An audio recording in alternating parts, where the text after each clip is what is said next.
బులెటిన్లో breaking news చూస్తున్నాం. కాళేశ్వరంపై high court తీర్పు నేపథ్యంలో టీపీసీసీ చీఫ్ మహేష్ కుమార్ గౌడ్ సంచలన వ్యాఖ్యలు చేశారు. ఈ తీర్పులో ఎక్కడా ఘోష్ నివేదికను తప్పు పట్టలేదని స్పష్టం చేశారు. అలాగే దోషులను వదిలిపట్టలేదన్నారు. కేవలం దర్యాప్తు జరిపిన విధానంలో ఉన్న లోపాలను మాత్రమే కోర్టు ఎత్తి చూపిందన్నారు. అంతేకాని ఎవరికి క్లీన్ చిట్ ఇవ్వలేదని చెప్పారు. 1,00,000 కోట్లతో బీఆర్ఎస్ ప్రభుత్వం కట్టిన ప్రాజెక్టు కేసీఆర్ హయాంలోనే కూలిపోయిందని విమర్శించారు. అవినీతి జరిగిందనేది వాస్తవమని, అది ప్రజలందరికీ తెలుసన్నారు. దోషులు జైలుకు వెళ్లడం ఖాయమని, ఆ ప్రక్రియ కొద్ది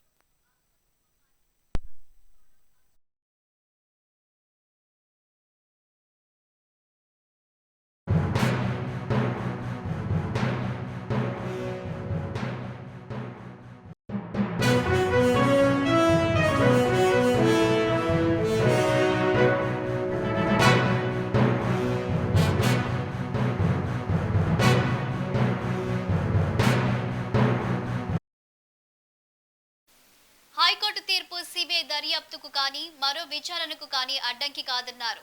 రాష్ట్ర ప్రభుత్వం ఈ తీర్పును పూర్తిగా అధ్యయనం చేసి తదుపరి చర్యలకు పూనుకుంటుందని వెల్లడించారు. కాళేశ్వరం ఏటీఎంగా మారిందని, అధికారం ఇస్తే నెల రోజుల్లో చర్యలు తీసుకుంటామని గతంలో చెప్పిన బీజేపీ నేతలు కిషన్ రెడ్డి, బండి సంజయ్ ఇప్పుడు ఎందుకు మౌనంగా ఉన్నారని ప్రశ్నించారు.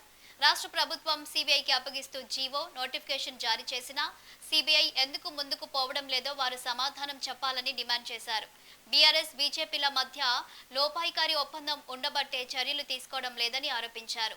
తప్పు చేయలేదని కోర్టు ఎక్కడా చెప్పకపోయినా క్లీన్ చిట్ వచ్చినట్లు సంబరాలు చేసుకోవడం హాస్యాస్పదమని మహేష్ కుమార్ గౌడ్ సెటైర్లు వేశారు.